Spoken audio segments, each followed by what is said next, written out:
大雪天，舅舅一家冻了3小时，拼命打电话让我去接。我抿了一口冰镇椰汁，在群里发了张三亚海景照。别等了，人在三亚，刚下飞机。你可没良心的！我冷笑一声，想白嫖我的车，下辈子吧。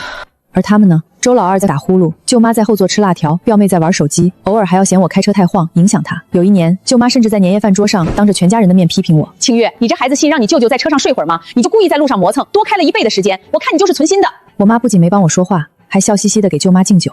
弟妹别生气，这孩子从小就这德行，没教养，你多担待。想到这些，我冷笑一声，在群里回了一句：舅妈，今年你们坐高铁吧，又快又舒服。还没等舅妈跳脚，我妈的消息瞬间弹了出来，那是满屏的惊叹号。苏清月，你怎么跟你舅妈说话呢？那是你亲舅舅，他们坐你的车是给你面子，你什么时候才能懂事点？看着我妈发来的消息，我只觉得心脏像被什么东西狠狠扎了一下。又是这句给你面子。我深吸一口气，在群里发出了那句准备已久的话。我在家族群里发了条消息，语气没有丝毫退让。消息一出，群里陷入了诡异的死寂，连一句反驳的消息都没有。半分钟后，舅妈的语音像连珠炮一样噼里啪啦的炸开了，打破了这份死寂。苏清月，你疯了吧？想钱想疯了？坐你的破车要2000啊！居然跟亲戚舅舅算起账来着呀！这钱你拿得心安吗？舅妈的语音还没听完，我妈的电话几乎是秒打进来，没有丝毫犹豫。苏清月，你马上撤回消息，给你舅妈道歉，立刻，马上！妈，2000多公里，我一个人开20多个小时，油费、过路费2、3千，我找他们要2000车费怎么了？去抢也没有这么辛苦吧？那是你舅舅，你的良心被狗吃了！我告诉你，你舅妈已经说了，后天6点准时接人，你要是赶不去，你就别认我这个妈。我听着电话里的忙音，看着落地窗外繁华的魔都，心里一片寒凉。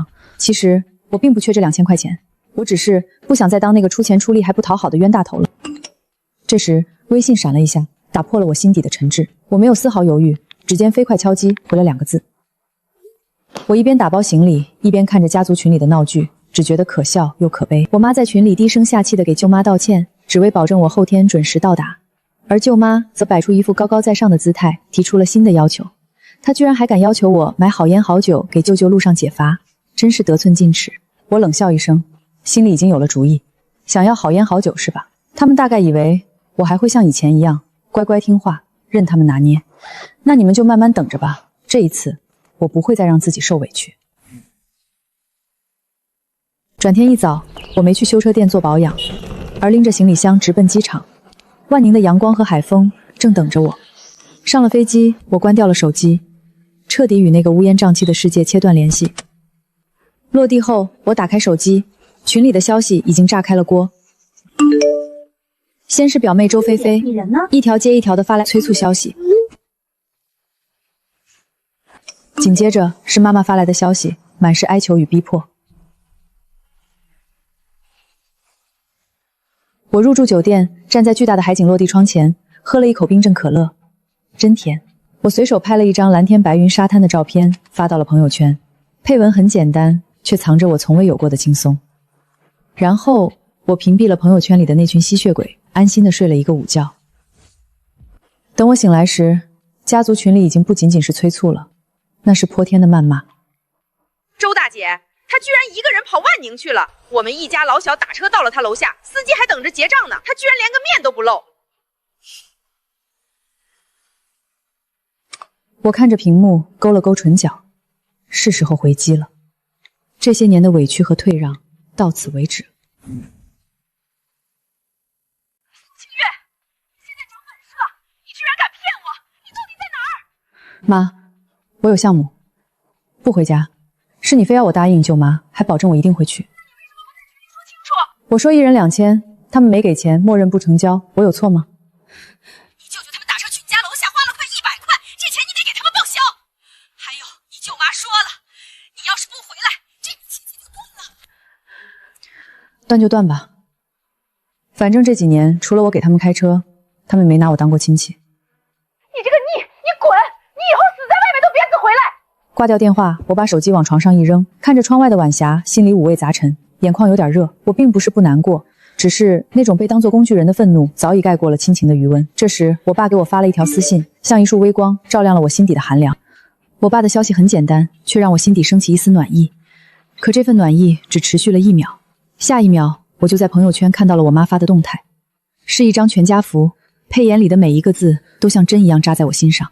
全家福的背景是我家，他们用着我的指纹锁密码，悄无声息地进了我的家。我握着手机的手微微发抖，一股难以言喻的愤怒和心寒瞬间席卷了我。他们不仅想坐我的车，还想霸占我的房。这一次，我不会再退让分毫。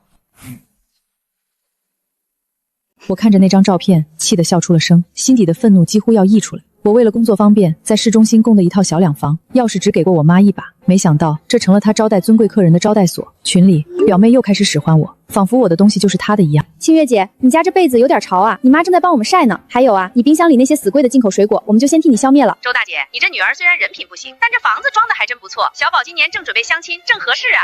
我看着视频，只觉得胃里一阵翻江倒海，怒火压过了所有情绪。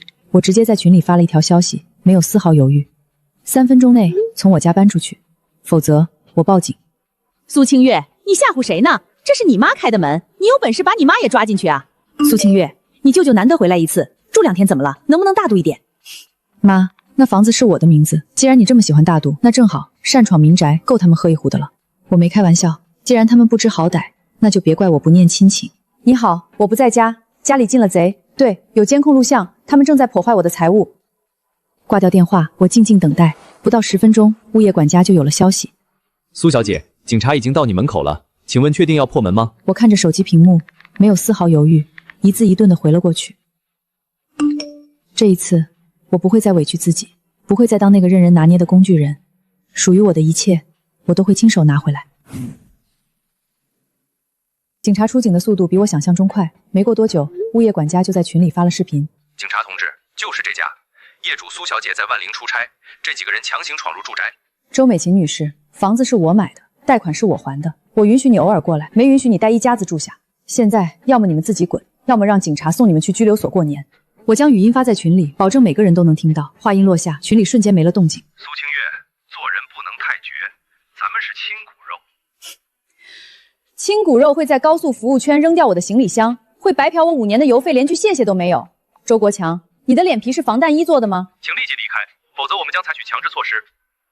警察的警告声落下，群里彻底安静了，没有人再敢反驳，也没有人再敢叫嚣。30秒后，我看到监控里，他们骂骂咧咧地提着大帮小包被撵出了楼道，狼狈不堪。看着他们在寒风中瑟瑟发准的背影，我心里没有一丝愧疚，只有前所未有的爽感。但我妈临走前对着摄像头那个怨毒的眼神，像一根刺，让我意识到这件事还没完。她紧接着给我发了一条私信，看到消息内容的那一刻，我彻底被激怒了。苏清月，我们没地方去，你奶奶要是动出个好歹，我跟你……他们居然把80岁的奶奶也折腾来了，为了威胁我，真是无所不用其极。我强迫自己冷静下来，他们以为用奶奶就能拿捏我。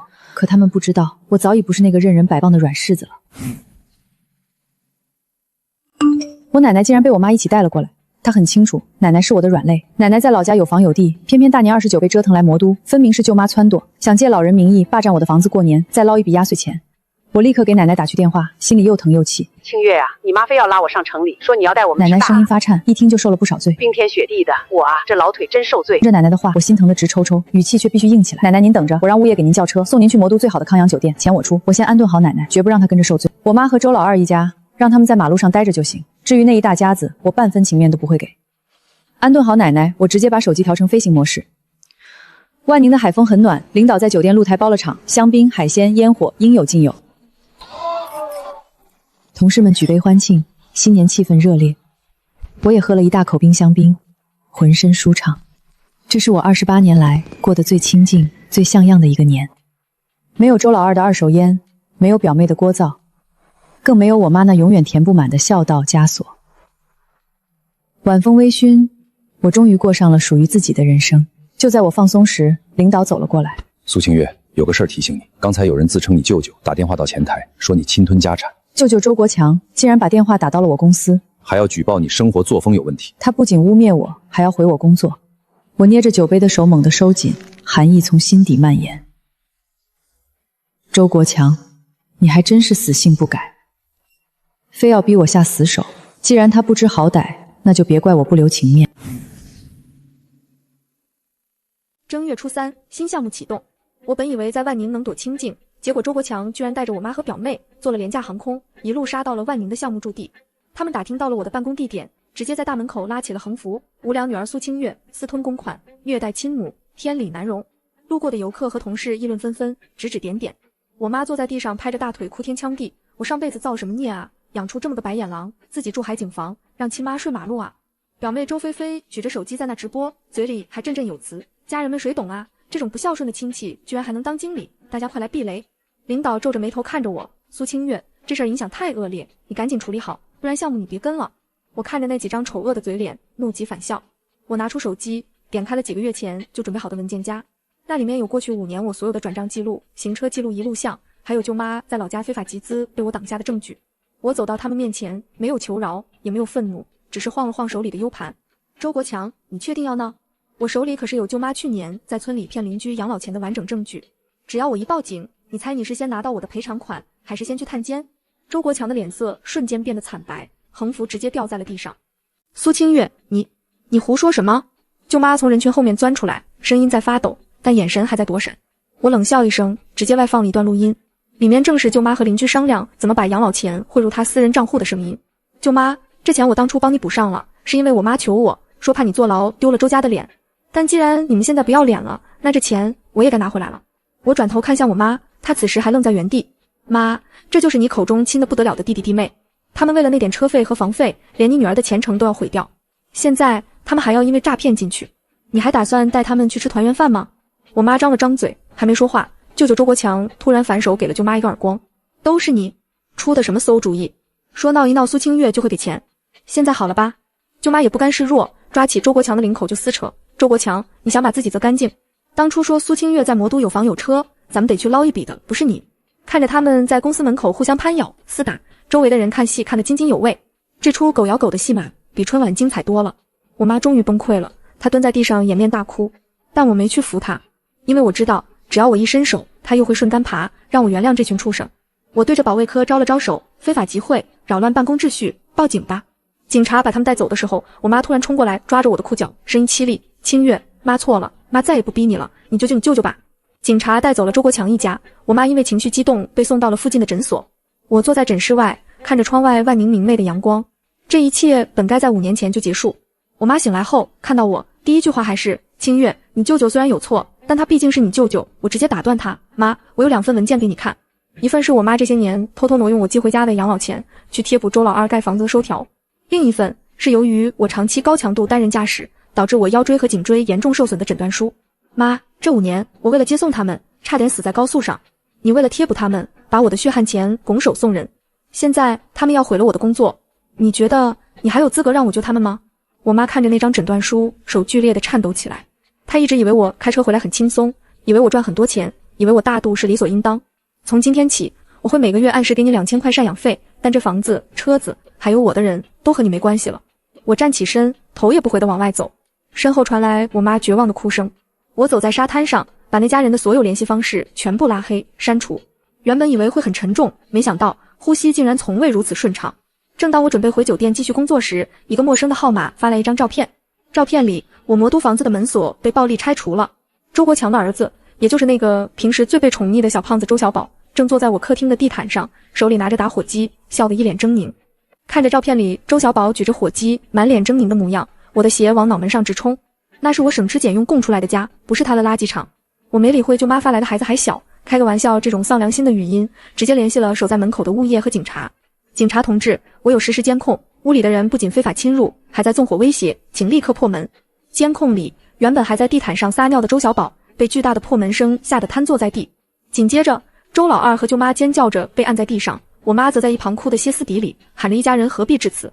半小时后，我收到物业发的现场图，真皮沙发被划烂，全丝地毯全是尿渍，我收藏的昂贵手办被掰成了碎片。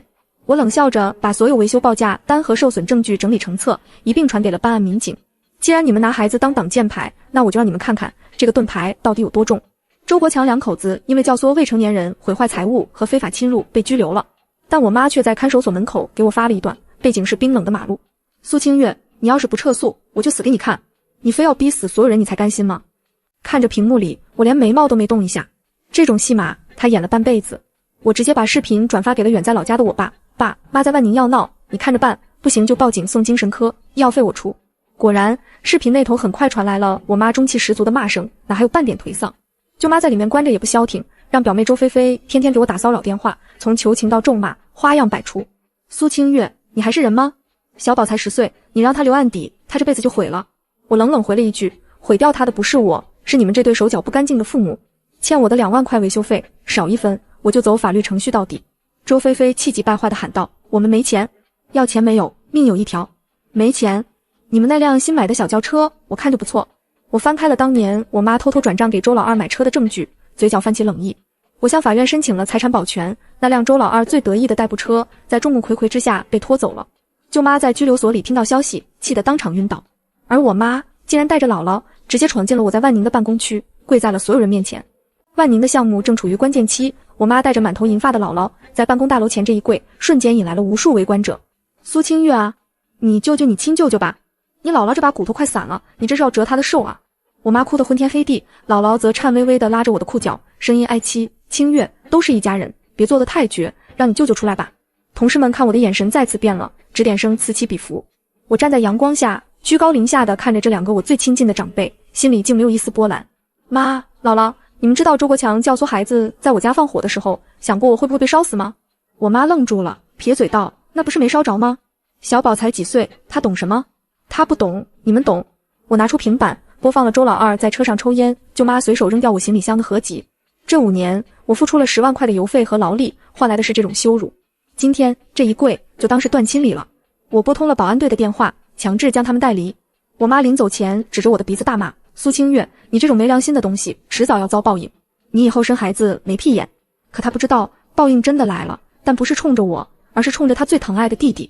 就在我以为事情会陷入拉锯战时，一个意外的电话打到了我的手机上。对方是魔都一个租车行的老板，苏小姐，你是周国强的亲戚吧？他在我这租的车不仅逾期未还，还涉嫌非法抵押，我们已经报警了。我听得目瞪口呆，随即笑出了声。原来周国强在魔都的体面全是装出来的，为了回老家显摆，他常年租豪车，甚至为了补窟窿，把租来的车抵押给了高利贷。这下可好，数罪并罚，他这回不蹲个几年是出不来了。我妈听到这个消息后，直接瘫在了看守所门口，她所有的骄傲和指望在这一刻碎得稀烂。舅妈为了撇清关系，在里面和周老二打得头破血流，互相揭发对方偷藏家里那点存款。周菲菲更绝，眼看家里倒了，偷了姥姥的压岁钱和金戒指，直接跟网恋男友跑了。这就叫大难临头各自飞。我妈绝望之余，竟然想到了最后一招，她偷了我爸的身份证，想把老家的老房子抵押了去救周国强。我爸这个窝囊了一辈子的老好人，这一次终于爆发了。我爸给我打电话时，声音抖得厉害，清月，你妈要把咱们唯一的房抵了，我拦不住，她要跟我同归于尽。我当即买了2小时后的机票，杀回了老家。进家门时，正好看到我妈举着菜刀，疯狂地砍着门锁，我爸缩在角落里，满脸是血。住手！我怒喝一声。我妈转头看我，眼神像疯狗一样，你还知道回来？把钱拿出来，不然我就烧了这房子，大家谁也别想活。我一把夺过她的刀，反手就是一个耳光。周美琴，你看看你现在的样子，为了一个烂人，你要毁掉你唯一的家吗？这一巴掌，我积攒了28年的怨气。我妈被打懵了，软软的跪在地上，哭得撕心裂肺。我扶起我爸，冷冷地看着地上的女人，周国强这辈子都毁了，你要是想陪他，现在就去自首，别拉着我爸下水。姥姥在一旁气得浑身发抖，指着我，你这个祸害。我把房产证收好，直接带我爸去办了离婚手续。我妈原本以为我爸离不开他，可当我爸在离婚协议上签字的那一刻，她彻底傻眼了。然而就在我们办完手续出来时，周小宝那个熊孩子突然从路口冲出来，手里拿着一块大石头，直勾直的。周小宝冲出来，让我妈受到了惊吓，这让我妈这个心脏病患者遭受不住刺激，当场就摔倒在地。出事了，快来救命啊！姥姥尖叫着冲过去，却不是去扶我妈，而是紧紧抱住周小宝，生怕我冲上去打他的宝贝孙子。我颤抖着手拨通了120，看着地上一动不动的亲生母亲，心里那种悲哀终于到了顶点。这就是他护了一辈子的弟弟，这就是他疼了一辈子的侄子。在救护车呼啸而来的那一刻，我转头看向满脸惊恐想溜的舅舅和舅妈，冷冷开口，一个都别想跑。现场监控完整拍下了全过程，我好好保存了证据。这次是因为家人的不当行为，让妈妈受到了严重伤害。这一次不是毁坏财物，而是故意伤害。我妈被送进了抢救室，而周小宝因为刚满10岁，被姥姥死死护在怀里，喊着他还是个孩子。医生出来时脸色极其凝重，病人因为摔倒还伤到了脑神经，即便醒过来，智商也会受损。我妈这个精明了一辈子，压榨了我一辈子的女人，竟然被她最爱的娘家人亲手废了。抢救室外的走廊里，舅舅周国强不仅没道歉，反而跳起来指着我大骂，苏清月，要不是你逼得这么紧，小宝怎么会失手？这医药费你得全出，还得赔偿小宝受到的心理创伤。我爸坐在一旁，原本唯唯诺诺的他突然站起来，狠狠一拳砸在周国强的脸上。那是他这辈子第一次打架。周国强，你再敢说一个字，我就跟你同归于尽。我爸嘶吼着，双眼通红。几天后，我妈醒了，她不再骂我白眼狼，也不再要我就周老二，她抱着个枕头对着我傻笑，嘴里喊着小月儿吃糖糖。医生叹了口气，智商退化到了6岁左右。我看着曾经那个尖酸刻薄的母亲变成这副模样，心里说不出是恨还是怜。舅妈见状，竟然想趁机溜走，还想把瘫痪在家的姥姥也甩给我。苏清月，你妈现在傻了，正好需要你伺候，这医药费剩下的你自己垫吧，我们要回魔都了。我拦住了病房门，手里晃着刚刚打印出来的法律告知书。周小宝未成年，作为监护人的你们，不仅要承担刑事责任，还要承担全部的医疗费。想走？法院的查封令已经到了你们魔都的租房处了。就在这时，一直沉默的周小宝突然从后面推开我，对着躺在病床上的我妈喊了一句极度残忍的话：傻子。周美琴变成了大傻子。周小宝在病房里又蹦又跳，指着我妈哈哈大笑。我妈被吓得直往被子里缩，嘴里呢喃着：别打我，我有钱，都给弟弟。即便傻了，他的潜意识里竟然还是那个吸血鬼弟弟。你敢打我孙子！姥姥冲上来想撕扯我，被我一把推开。周国强、张艳芳，既然你们说没钱赔偿，那好。我冷笑一声，我妈虽然傻了，但我这个女儿还没死。既然周小宝不够刑事年龄，那你们这两个教唆者就进去多蹲几年吧。我直接提供了周小宝之前在万宁纵火时的音频，里面清晰地记录了舅妈教他不给钱就烧房子的怂恿。证据确凿，警方在医院门口直接给周国强和张艳芳戴上了手铐。原本还叫嚣着要赔偿的两人，此刻瘫在地上，哭得像死狗一样。周国强一家3口彻底在看守所聚齐了。我本以为这下真的清静了，没想到我爸在处理离婚后续财产时，发现了一个惊天秘密。我妈名下的那张存折，原本存着我这5年寄回来的20万，里面的余额竟然变成了0，而最后的取款人竟然是姥姥。我爸拿着空空的存折，手抖得像筛糠。清月，你妈这些年省吃俭用，连件新衣服都舍不得买，钱全让你姥姥偷去给周国强还赌债了。我看着病床上正跟枕头玩捉迷藏的母亲，心如刀割。她为了娘家瞒着丈夫，苦了女儿，最后不仅落得个终身残疾，连棺材本都被亲娘偷了干净。我带着我爸杀到了姥姥暂住的旅馆。姥姥正竖着一叠厚厚的钞票，看到我们进来，不仅不慌，还理直气壮。那钱是周美琴孝敬我的，我爱给谁给谁。你妈现在是傻子，她不懂花钱，这钱得留着救儿子。那是我的钱。我怒吼道，那是我的血汗钱。写你名字了吗？姥姥吐了一口唾沫，进了周美琴的手就是周家的。苏清月，你这么有钱，再给你舅舅拿50万，这事儿就算了。我彻底气急反笑，这种全家极品的逻辑真的不是正常人能理解的。我拿起手机，直接拨通了当地村委会和派出所的电话。我要报案，有人涉嫌盗窃和非法转移他人财产，金额巨大，20万。姥姥瞪大了眼，指着我骂：你敢告亲姥姥？你这是要遭雷劈的。我看着他，一字一顿地说：雷劈之前，先让你尝尝法律的滋味。然而，事情的走向又发生了转折，表妹周菲菲突然带着个挺着肚子的女人出现了。那个挺着肚子的女人是周国强在魔都养的小三，她一进门就哭天抢地，要姥姥把那20万交出来给她养胎。你那儿子在里面出不来了，这可是周家唯一的根。女人指着周菲菲，她一个要出嫁的赔钱货，拿钱干什么？周菲菲也不甘示弱，两个女人就在旅馆的地板上撕扯起来。姥姥手里的钱被撒了一地，场面混乱不堪。我拉着我爸站在门口，冷漠地看着这一场闹剧。曾经我妈为了守护这个所谓的家，牺牲了我5年的青春和尊严。现在这个家在金钱面前崩塌的比沙子还快。警察赶到时，这群人还在互相抓呢。最终20万被作为涉案财物查封，姥姥因为盗窃罪由于年龄大被取保，但周国强的小三和周菲菲为了抢那点金戒指，互相揭发对方私藏违禁品。我带着我爸回到了万宁。万宁的海景房里，我妈正安静地坐着看动画片。虽然她不再是那个能干的母亲，但她现在很听话。我爸叹了口气，清月，咱们以后就待在这儿，不回去了。我点头，刚要说话，手机响了，是一个魔都的陌生号码。接通后，里面传来一个阴恻恻的声音：苏清月，你把我爸妈害得那么惨，你以为你能躲一辈子吗？那是周小宝的声音，他跑了。周小宝那个阴冷的声音在电话里回荡，我甚至能听见他咬牙切齿的呼吸声。他逃了，像只被逼疯的小兽，躲在阴暗处窥视着我和我爸。苏清月，你别以为躲在万宁就安全了。他冷笑着挂断了电话。我看着监控里周小宝砸向我妈的那块石头，再看看病床上正对着风扇傻乐，嘴里喊着吃糖糖的母亲，心里最后一丝怜悯彻底熄灭。我没报警，那是浪费公共资源。我直接联系了万宁当地最专业的安保公司，并开出了50万的悬红。我要的不是他坐牢，我要的是他在这个世界上再无落脚之地。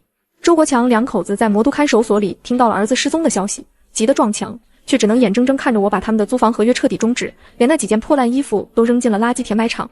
周家人这一刻彻底成了流浪汉。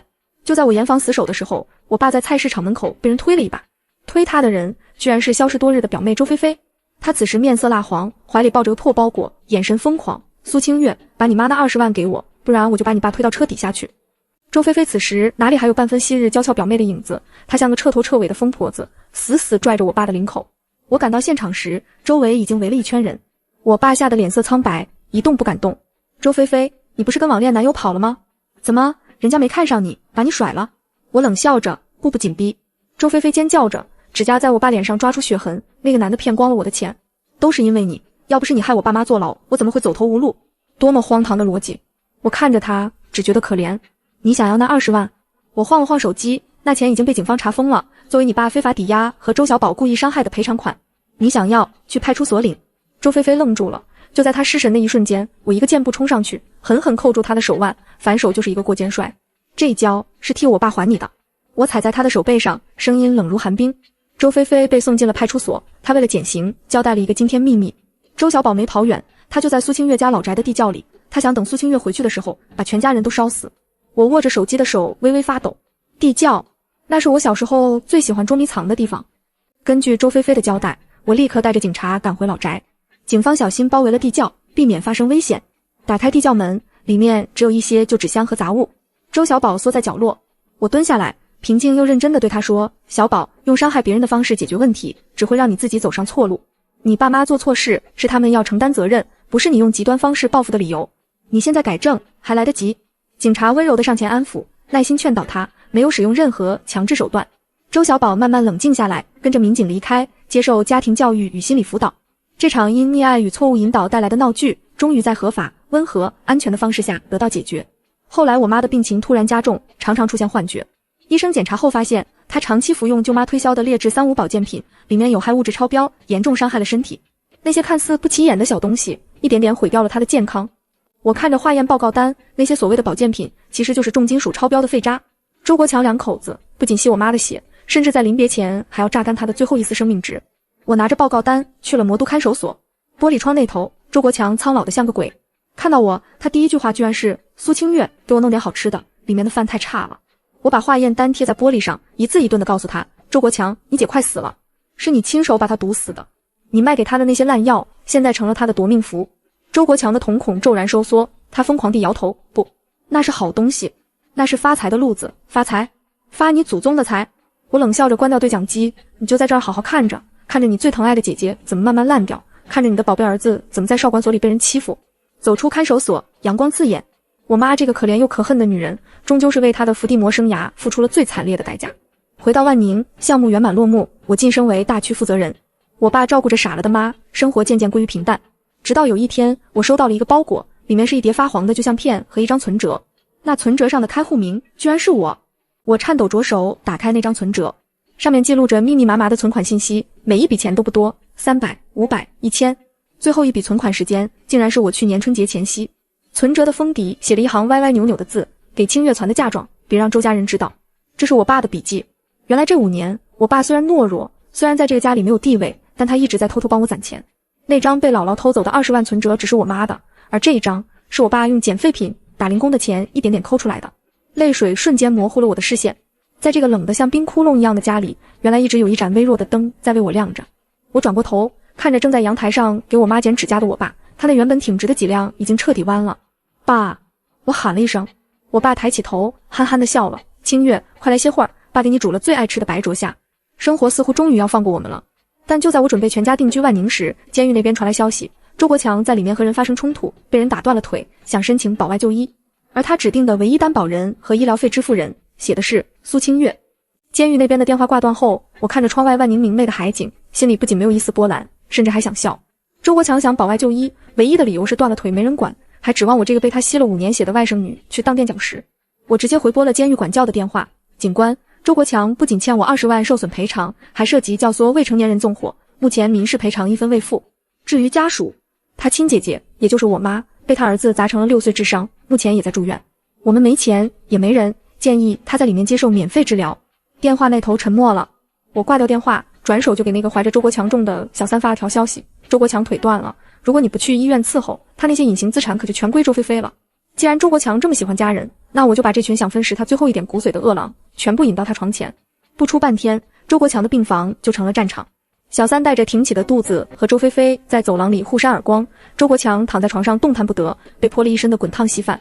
而我正带着我爸和我那6岁的妈在万宁的游艇上吹海风。但我妈突然指着岸边一个落魄的身影，惊恐地尖叫起来：坏人！那是抢堂堂的坏人！我顺着我妈指的方向看去，码头的阴影里，一个蜷缩的身影正翻着垃圾桶。那是姥姥。周菲菲为了抢钱，把她扔在了万宁的街头。周国强的小三为了灭口，换掉了他的手机卡。曾经那个在老家威风凛凛，一言不合就让我跪下的老太太，现在为了半个冷馒头，正跟路边的流浪狗对峙。我爸想下船去扶，我拉住了他的手。爸，当初他偷走那20万去救周国强的时候，想过你在老家没房住会冻死吗？我爸沉默了，手颓然垂下。我并没有报警，也没有施舍，我只是让保镖下船，把当初周国强写给我的那叠欠条一张张贴在了姥姥面前的垃圾桶上。老太太，别找了，周家的债你还没还清呢。看到我，姥姥那双浑浊的眼睛里爆发出了惊人的恨意，她捡起地上的烂番茄朝我扔来，却因为体力不支，一头栽进了垃圾堆。这一刻，我没有复仇的快感，只有一种彻底切割的荒凉。然而，就在我们回酒店的路上，突然直冲我们的电瓶车撞来。开车的人竟然是刚被取保候审、满脸疯狂的舅妈张艳芳。苏清月，你去死吧！毁了我全家，你也别想活！张艳芳狰狞的脸在挡风玻璃后极度扭曲。她没了房，没了车，男人残了，儿子进去了，她彻底疯了。千钧一发之际，我爸猛地推开了我和我妈坐的后座，自己却被狠狠刮飞了出去。砰！撞在了路边的棕榈树上，引擎盖冒起了黑烟。我顾不得腿上的擦伤，疯了一样冲向我爸。爸，你别吓我！我爸倒在血泊里，手里还死死抓着那个给我攒钱的旧存折。周围的人群围了上来，救护车的鸣笛声再次撕裂了万宁的夜空。警察当场控制了想逃跑的张艳芳，她披头散发的狂笑，撞死一个够本。苏清月，你这辈子都得活在噩梦里！我站起身，一巴掌狠狠抽在她的脸上，这一巴掌带出了血，也带出了我积压了2世的杀意。张艳芳被抓了，故意杀人未遂，这辈子都别想出来了。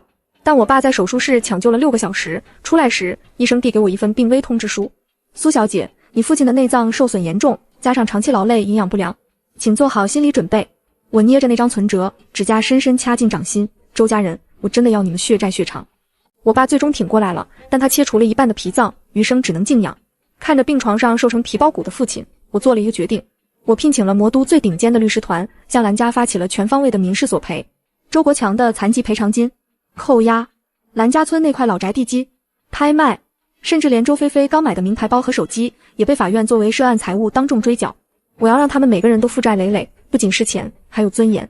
周菲菲在校门口被法警拦下执行时，哭得稀里哗啦。清月姐，我还是个学生，你别让我丢脸。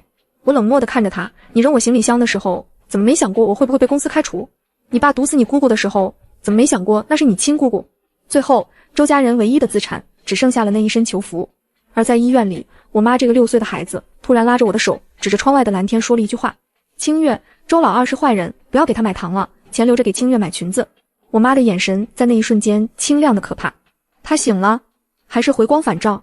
正当我惊愕万分时，病房门口出现了一个穿着西装、气质不凡的男人，他手里拿着一份关于魔都那套房子的产权纠纷文件。男人自称是魔都那套房产的开发商法律顾问，他告诉我，周国强不仅抵押了房产，还伪造了我的签名，办理了高额的高利贷。苏小姐，这笔债虽然法律上与你无关，但由于周国强使用了你的个人信息，你的信用记录已经变成了黑户。我这才发现，周国强比我想象的还要阴毒。这5年，他不仅在白嫖我的劳动力，还在透支我的未来。我妈看着那个男人，又变回了那个痴痴傻傻的模样，躲进被子里发抖。我看着那份信用黑名单，突然笑了。想要钱？周国强在那边看守所，张艳芳在监狱。你们尽管去催，只要他们还有一口气，就让他们还。我把所有的证据，周国强伪造签名的视频监控复印件，全部甩在了桌上。至于我，苏清月，从今天起，我不姓苏，也不再是你们任何人可以拿捏的棋子。我带上房门，看着万宁的夕阳。苏家村的一切都烂在了泥里，我的新项目正式上市，价值1000万。但我总觉得周国强那个眼神里还藏着最后一张能拉我下水的底牌。果然1个月后，我收到了监狱传来的密信，周国强在死前居然举报了我在5年回老家的路上卷入了一场未结案的交通肇事逃逸，而那辆车是我当时开的那辆白车，他想拉我一起坐牢。周国强发出的那封举报信像一颗炸弹，惊动了魔都警方。肇事逃逸是重罪，虽然已经过去了5年，但周国强咬死说目睹了我撞人后将车漆重新喷涂。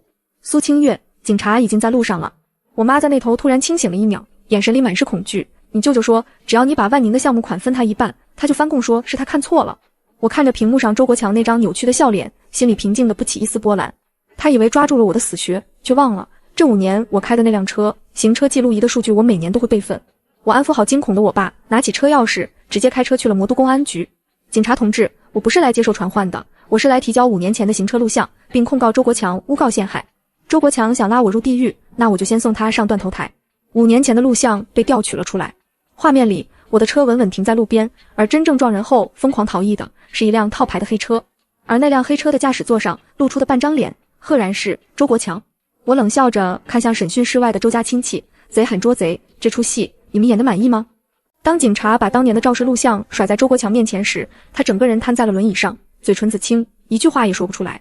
不可能，那段录像我明明销毁了。他绝望地嘶吼。原来当年他撞人后心虚，发现我也在同一路段，便想方设法偷了我的行车记录仪存储卡，但他没料到我的车加装了云端备份功能。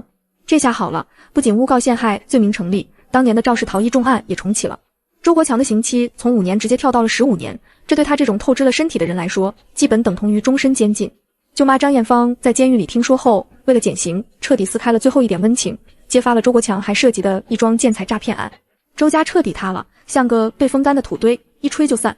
我回到了万宁，原本以为这就是大结局，可我妈突然在半夜跑出房间，手里拿着一张泛黄的收据，对着空气大喊：“还给清月！”那是清月的命。收据上写的竟然是5年期，投保人是我妈，受益人却是周国强。我捏着那张保据，浑身冷汗。原来我妈曾经那么执着于让我带周老二一家回老家，不仅仅是因为伏地魔。那份高额的生效条件是我在长途驾驶中发生意外身亡。妈，你告诉我，这份保险是谁让你买的？我声音颤抖。我妈缩在角落里，智商退化后的她只剩下本能的恐惧。弟弟说，清月累了，睡着了，钱就回来了。大家都有钱花，周国强这个畜生，他从5年前就开始布局，想利用我过年期间疲劳驾驶的风险吃我的绝户。他甚至在我的车座下面偷偷塞过安眠药物，只是我习惯在开车前喝高浓度的黑咖啡，才躲过一劫。我看着病床上傻笑的母亲，第一次觉得他变成傻子或许是天意，否则他该如何面对自己曾经动过的恶念。我把这份保单证据再次交给了律师。然而就在法庭准备追缴周国强所有非法所得时，表妹周菲菲突然带着一个男人闯进了我的办公室。苏清月，那20万你得还我，因为我怀孕了，孩子是万宁某个大人物的。周菲菲挺着还没显怀的肚子，神气活现。她口中的大人物居然是我公司竞争对手的副总。苏清月，我男人说了，只要你把周家村的地皮转让书签了，他就放你一马。我看着他那副狗仗人势的嘴脸，只觉得可怜。周菲菲，你真以为人家会看上你这种连学都没上完的极品？我打开投影仪，上面是那个男人的资产调查，他早就破产了，现在接近你是想通过你拿到我手里的项目核心资料。周菲菲脸色一白，你胡说，他对我很好，对他好到让你来偷我的转让书。我冷笑一声，保安直接进场。周菲菲，最后一次警告你，离我远点，否则你这肚子里的筹码可能会让你和你爸一样在里面待到老。我再也不是那个被亲情绑架的软弱苏清月了。周菲菲被赶了出去。当晚我收到了我爸发来的一段短视频，视频里我妈竟然在帮我爸洗脚，眼神里透着一种久违的清亮。清月，你妈好像在慢慢变好，她记得你小时候最爱吃的白灼虾了。我连夜回到了万宁的家中，客厅里我妈安静地坐着，看到我进门，她没有喊吃糖糖，而是嘴唇颤抖着喊出了我的名字，清月。医生说这是一种应激后的自我修复，那些极品亲戚的彻底入狱，让她潜意识里的压力消失了。对不起，她抱着我，哭得像个犯错的孩子。我没有说话，只是轻轻拍着她的背。原谅很难，但我选择放过自己。周国强在狱中自杀未遂，成了瘫痪。张艳芳在劳动改造中因为打架斗殴被加刑。周菲菲那个所谓的大人物男友因为商业间谍罪被捕，顺便也把她带了进去。周家终于彻底从我的生命中剥离了。我看着存折上的数字，还有万宁那片蔚蓝的大海，这一场跨越5年的顺风车噩梦终于到站了。生活步入正轨，我准备带我爸妈去环游世界。可就在出发前，我在信箱里发现了一封没有署名的信。打开一看，是一张5年前的高速公路缴费发票，背面写着一句话：清月，谢谢你当年在服务区救了我。那个差点饿死的流浪汉。我愣住了，记忆深处那场暴雨中的画面开始重现。那张发黄的发票像是一把钥匙，打开了我尘封已久的记忆。5年前回老家的路上，确实有一场特大暴雨。当时我在服务区休息，周老二一家在车里睡得昏天黑地，完全没注意到车外有个饿晕在雨里的流浪汉。我瞒着舅妈，把车里原本留给表妹买的巧克力和红牛全给了她，还把自己唯一的冲锋衣也披在了她身上。清月，你那是浪费，那衣服好几百呢。当年舅妈发现后，指着我的鼻子骂了半小时。我没想到那个流浪汉竟然是如今魔都最大的连锁超市老总。周国强举报我逃逸，却没料到他所谓的受害者正是这位一直寻找我的贵人。他在信里写道，那晚我记下了那辆白车的车牌，也记住了那个善良的女孩子。周国强想诬陷你，但他不知道我手里的行车记录仪录下了他那天偷偷下车往你车胎里扎钉子的全过程。这一刻我终于明白，周国强不是想拉我坐牢，他是想让我死在回家的路上。周国强的阴谋彻底败露，数罪并罚，他再也没有机会走出监狱。而我妈看着报纸上周国强被判刑的消息，突然指着窗外对我说了一句石破天惊的话，清月，咱们把那个小胖子周小宝接出来吧，他没爹没妈，太可怜了。我握着水杯的手微微发抖，他到底是真的清醒了，还是圣母心又犯了？我妈的提议让我如坠冰窟，周小宝可是亲手砸烂他脑袋的人，他居然还要接他出来。妈，你忘了他是怎么对你的吗？我压着怒火问他。我妈低着头，手指抠着衣角，声音弱弱的，他还是个孩子。你是大区经理，你有钱，养的孩子又不费劲，你舅舅进去了，周家不能绝后啊。看着他那副熟悉的为了娘家不顾一切的嘴脸，我突然笑了。原来智商倒退只是他的伪装，或者说那种根深蒂固的伏地魔思想已经刻进了他的骨子里，连失忆都抹不掉。我没有像以前那样歇斯底里，只是平静地拿出了那份遗嘱。妈，既然你这么想养他，那你就去吧，但这套房这笔钱我都会捐给慈善机构，以后你的养老就指望周小宝吧。我妈愣住了，她看着我决绝的眼神终于露出了惶恐。清月，妈开玩笑的，妈就是随便说说，我没给她继续演戏的机会。我给我爸在万宁买了一套临海的小公寓，而我妈，我送她回了老家。既然她那么爱那个家，那就回去守着周家的废墟过日子吧。可就在我妈回老家后的第一个晚上，失踪已久的周菲菲带着几个满身刺青的男人闯进了老家的院子。周菲菲彻底堕落了，她在魔都混不下去，欠了一屁股高利贷，竟然打起了老家地皮的主意。姑姑，听说你手里还有一张死老头留下的存折，交出来，不然这哥几个可没我这么好说话。周菲菲掐着我妈的脖子，在大雨滂沱的院子里怒吼。我妈缩在墙角，哭着喊我的名字。我带着保镖从暗处走出来时，周菲菲吓得尖叫一声。苏清月，你居然在家里装了监控。周菲菲，我不仅装了监控，我还报了警。我打着黑伞，冷漠地看着这群跳梁小丑。那些刺青男一听警察要来，跑得比兔子还快。只剩下周菲菲瘫在泥地里，抓着我妈的裤脚咒骂。我妈看着这个曾经最疼爱的侄女，眼神里终于露出了前所未有的绝望。她一把推开周菲菲，颤抖着走到我面前，清月，咱们回万宁吧，妈再也不提他们了。这一仗彻底打碎了我妈最后的幻想。兰家人入狱的入狱，流浪的流浪，曾经那个压得我喘不过气的小圈子彻底灰飞烟灭。就在我准备彻底离开老家时，我在院子的树下挖出了一个生锈的铁盒子。铁盒子是我爸当年埋下的，里面没有钱，只有厚厚的一叠信。那是这5年来我每次开车回老家后，我爸写给我的悔过书。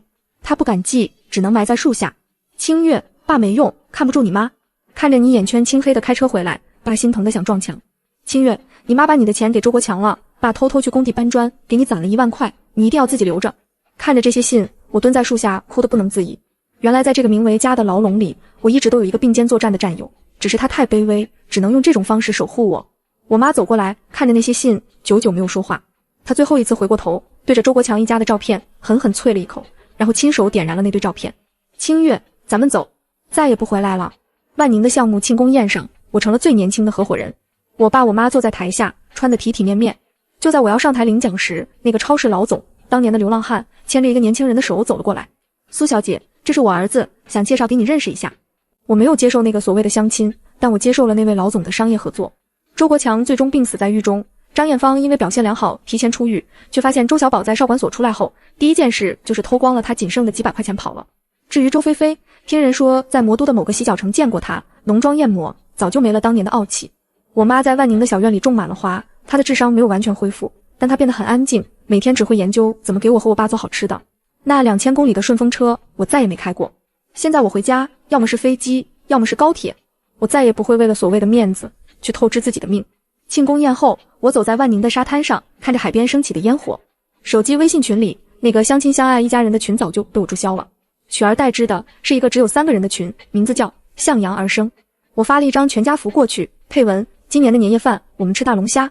这就是我的生活，没有吸血鬼，没有顺风车，只有属于我自己的滚烫的人生。